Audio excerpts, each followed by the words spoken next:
Hello, everyone. First off, thanks again for joining us for another exciting episode on the Caramel Apples podcast.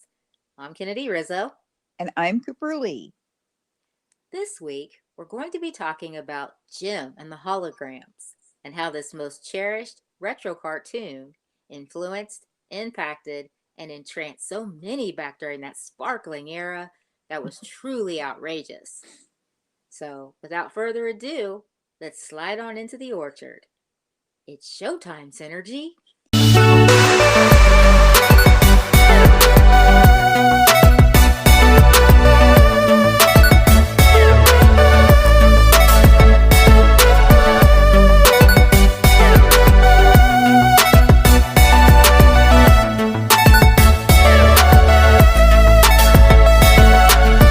Oh my goodness. I'm super excited to go back for a little bit to revisit one of our most favorite cartoons, and that is Jim.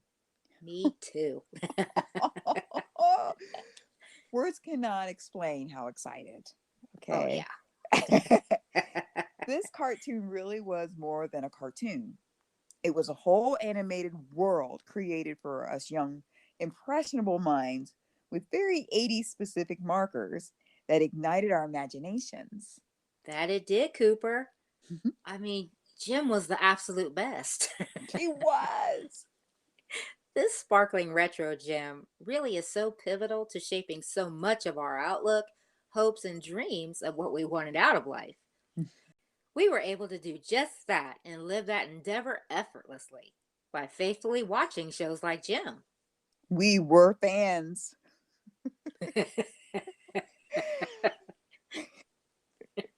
Like so many other girls at that time, the world over. Uh huh. So just saying we were fans is not even doing what this really was justice. It is quite the understatement. Oh, you said it, Coop. And we can hardly contain the excitement we're experiencing right now in preparation of discussing the many fascinating elements of this retro gem. Ready to dive in? Beyond ready, Kennedy. Okay. So, Jim was an awesome animated musical television series that debuted in 1985 through 1988, running for three glorious seasons. The thrust of the series is about a multi business owner, mogul, most notably a record company mogul named Jerica Benton, Mhm. along with her alter ego, Jim, and the adventures of her band. That of Jem and the Holograms. This cartoon was a joint creative project vision by the well known Hasbro Sunbow Productions, as well as Marvel Productions. Jem was created by Christy Marks. Thanks, Christy. Yes, thanks, Christy. Animation mostly was carried out by Japanese animation studio Toei Animation. That was something else I remember well, and admired about these retro memories. The production collaborations of Hasbro and Sunbow Productions and Marvel. They were also responsible for Transformers. Ever heard of them? Let me see. Here's another one you might not know, G.I. Joe. Oh, oh, my brain fails me again. That's another new one too, huh? Right? Oh, the animation had a very familiar signature and how the characters spoke, walked, etc. Uh-huh. It had that very state of the art animation that we've come to easily recognize, know, and love. For the 80s, it was quite edgy, state of the art tech for those times specific. And I absolutely love and miss that minor detail or feature. Me too. Yeah, as you said, Coop, it was state of the art animation back in the day. Yeah. But it's that same fond familiarity that makes it so warmly sensitive and nostalgic for us now. Mm-hmm. This work of art and all of its combined components really did its due diligence in what it set out to do. And that was spark our imaginations and took us places. It was the story it stemmed from. Mm-hmm. The characters and the varied personalities, the songs, the vibrant colors of the 80s. All of it. All of it. It had everything to not only entertain the many fans it garnered, but it really had that it factor that drew us in. Oh, I agree. And just like so much else in the way of entertainment back then, more often than not, we'd tune into something and really organically enjoyed it. Sure did. Yeah. I mean, this was a cartoon, and it did just that and beyond. Hmm. Here, a cartoon wistfully entertained us literally way better than some of these shows and blockbuster films try to do now, and so often fail. Sorry, the truth hurts people, right? Blockbusters? Supposed blockbusters. They're hardly such a thing anymore. But Right? I do digress. Jim had a better story and plot than, like I said, some of the current stuff going. Mm-hmm. Jim highlighted the life adventures of one, Jerica Benton, owner and manager of Starlight Music, two, Jim, her alter ego rocker, and three, her totally outrageous band, the Holograms. Oh, yeah. So, how did Jerica manage to transform into Jim so effortlessly? It's showtime synergy. So, by way of her key gem, star earrings, she would say this ever nostalgic phrase, and synergy, a secret but key creation of Jerica's father, would turn her into Gem. Mhm. This would also play out if a hologram of some sort appeared in order to create an aversion or to save the moment of one of their many adventures whenever Jim was finished. She'd utter the famous words, "Show's over, Synergy." So, since Synergy was so pivotal to the whole storyline for Jim, let's briefly talk about Synergy, how she came about, and who she represented. Okay, so Jerica's parents were Emmett and Jackie Benton, but her mother Jackie passed away. So, as a bit of Apple info, did you know that Jackie Benton died in a plane crash in the late 70s, which led to the creation of Synergy and consequentially Jem and the Holograms? Hmm. Would that make Jerica and her bandmates Gen Xers, perhaps? I'm guessing that's an affirmative. So go on. Her father, Emmett, created a holographic computer Synergy and the likeness of her mother, Jackie, in order to guide and be a mother like figure to Jerica. And this was bequeathed to her after her father, Emmett, passed away. Oh, Yeah, Synergy was the ultimate audiovisual entertainment synthesizer. So 80s. well, yeah. Which was powered by a most special pair of star earrings that contain remote micro projectors. Pretty cool, huh? Yes, it is. Like you said, that whole synthesizer bit is so totally 80s. You were spot on with that, Coop. But not only could she command and change her look at will via these special keepsake earrings, but she could also project holograms around her in order to provide protection as needed, avoid danger, and to summon up special effects for the holograms' performances. Fun fact, Synergy was completely capable of her own thoughts, which is ultra cool. That's interesting, yes. Yeah. She was originally housed in the Starlight Drive In. Later, she was moved to Starlight Mansion. So, as we well know, many important things about this show, and also one of our favorite cartoon rock star characters ever, Oh, yeah. Jim by the name almost did not come to be. Fun fact, initially, our title, star, and main character was going to be named M. M stood for the big three components that Jim stood for: music, magic, and mystique. Okay. The main concern for not going this route was to avoid copyright problems with MTV. Okay. Yeah. Oh, that sounds like it was a smart move. Being how MTV was huge at that time in pop culture. Yeah. Um, really something like this could have gotten the show into uncharted waters. Hmm. MTV was the very essence of pop culture at that time. Let's not even play around. Oh, spot on, Kennard. And I almost failed to mention that M also stood for Misty.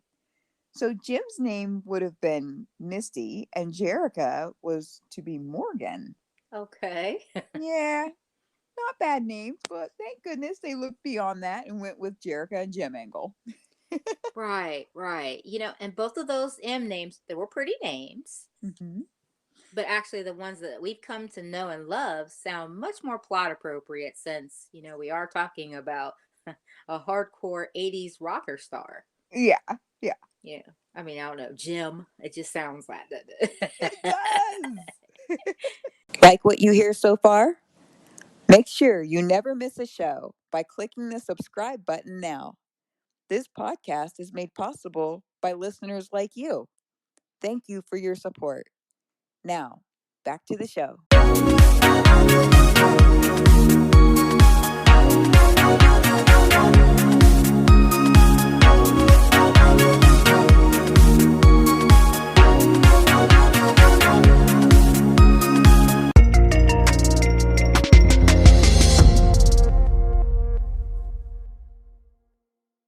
So let's get into the rest of the members, that of the holograms. Okay. So we have Jerica's sensitive younger sister, Kimber, aka Kimber Deanie.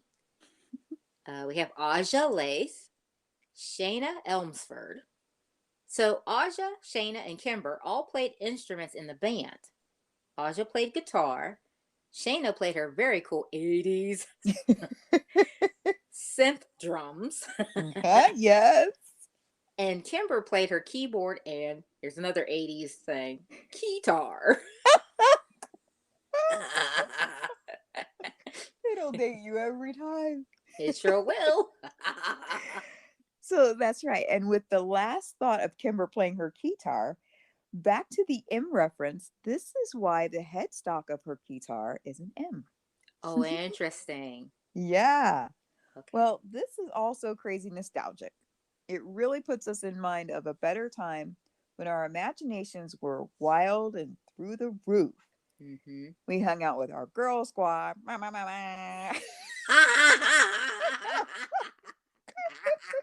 really should look into investing into getting one of those. Not a bad idea. So we can really annoy our listeners.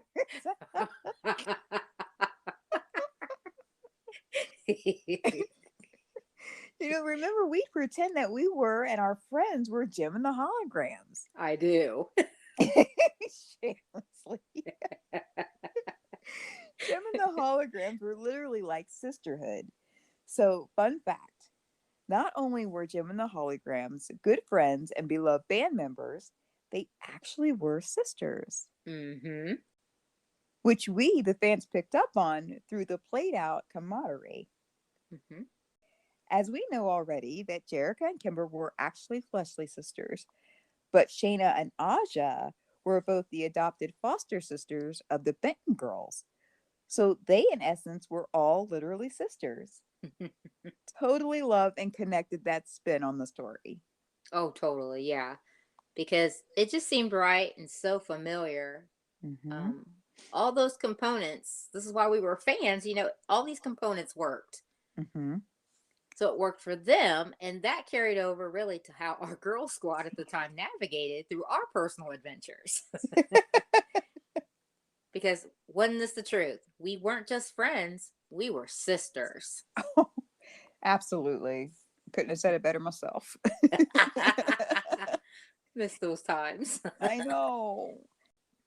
And it was an animated show, or rather treasure, that contained positive moral messages. That's yet another thing I missed, not only from this animated series, but from most TV shows, movies back then. Oh, yeah. Mm-hmm. There were always hidden gems, pun intended. Good one. Good one. We didn't go with the apple spin that time. It's coming. And morsels of wisdom baked into each and every episode presented. Positive messages and lessons learned that helped us kids coming up at that time to really think about things. Hmm. Common sense was encouraged along with treating others with mutual respect and such. Again, these kind of themes baked into so much of entertainment back then is something I really do miss. Yeah. It's way different now, unfortunately. Kids up and coming need more of this. You know what you're talking about more than ever now. Mm-hmm. We learned to recognize and implement values in our lives, which was key in my humble opinion. Yeah.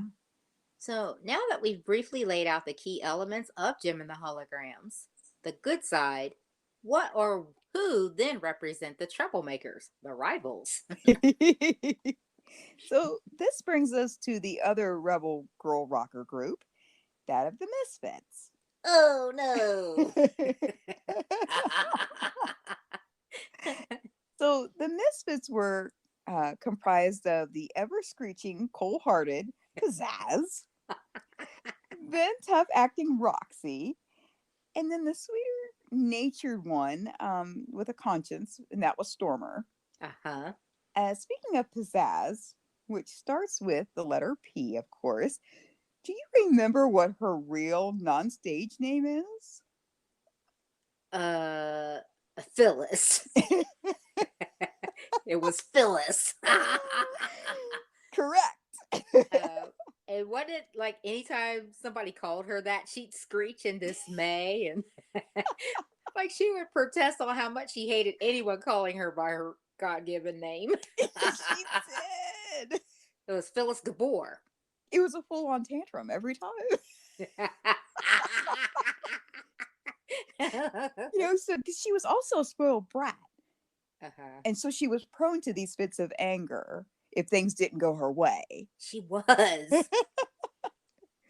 Fun fact, Pizzazz, aka Phyllis, is Hungarian American. They, along with their conniving, shady business manager, Eric Raymond, um, was a constant probing problem for Jerica and Starlight Music. Did you know, as greedy, shady, and manipulative as Eric was, he actually was half owner, music executive of Starlight Music before the untimely death of Emmett Benton. Mm-hmm. But soon after his death, Eric stopped at nothing to gain back full control as his goal and main focus of Starlight Music. Yeah. The reason why he wanted it so badly is because Emmett Benton left half of the company to Eric, and then the other half to Jerica, which in his greed, he wants the whole kit and caboodle. Yes. Like that literally is why he got up every morning. Some people are really like that too. I know, that's the scary part, right? Too many people are like that. So this realistic Eric guy actually created the Misfits and became their seedy manager in the attempt to oust Jerica from her stock of the deal. But the opposite actually happened. Uh-oh. Yeah, Eric loses his half of Starlight Music, forms Misfit Music, then to Singer Sound, which he signed the other rocker band on, introduced at that time, oddly enough, named the Stingers. This introduction presented a couple of problems within the show's flow and storyline. The Stingers were yet another band presented by Eric Raymond as more direct competition for Jem and the Holograms. Mm-hmm. And secondly, the lead singer, Rory Llewellyn, aka Riot, he ignites romantic interest in Jem and pursues her relentlessly. Surprise, surprise. So the big uh-oh issue with that is that Jerica slash Jem was already involved with Rio Pacheco. Complicate things much? There's such a big storyline here. It's awesome though, isn't It it? is. I mean, they just invited us kids into this world and we loved it. Better than the stuff today. Yes. So, yes, it did complicate things.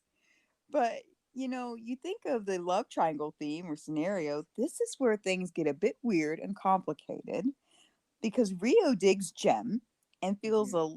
at liberty to pursue her, right? Yeah, yeah. But Rio naturally is jealous and uncomfortable with that because not only is he crushing hard on Jem, well, just because he is, he The guy. he also serves as Jem and the Holograms road manager and engineer. So even this added angle may add fuel to the jealousy fire because he plays a key role in a lot of the professional decisions and handles issues for the band of a technical nature. Oh, okay. Yeah. Fun fact, Rio also had a bond with Aja while growing up due to their mutual shared interest in technology. Another hidden triangle, perhaps? Sweet. But Rio probably feels that they're kind of his in a sense, since so much rides on how he advises, guides, and supports the girls Yeah. um, in their particular professional careers and endeavors. But like you stated, he's friends with them too. Yeah. So that more raw, personal connection, no doubt, flares up more than he realizes when an outside, over entity tries to breach the sacredness of each facet and levels of their connection. Probably especially Jim, I'd say. And in a sense, it's like, buzz off, Buzzy. That's something I remember well as we watched the series. Rio's involvement and such. Yeah, yeah. Rio was cool, but as you described, boy, did he ever have a personality and hot tempered. And because of this concerned Jerica so much that Jerica remained reluctant to come clean to Rio that she was Jim, in fear of having Rio feeling, deceived by the whole charade. Uh-huh. So this right here was played out in both the song and video entitled Deception. Ah, yes, the videos. Oh, it was so MTV for kids. And we loved them for it. Yes. So this is absolutely good stuff. And as Kimber would say, truly outrageous. Oh, that it is. But, although we've enjoyed discussing this exciting animated gem, pun intended, this week, there's so much more to talk about. So stay tuned.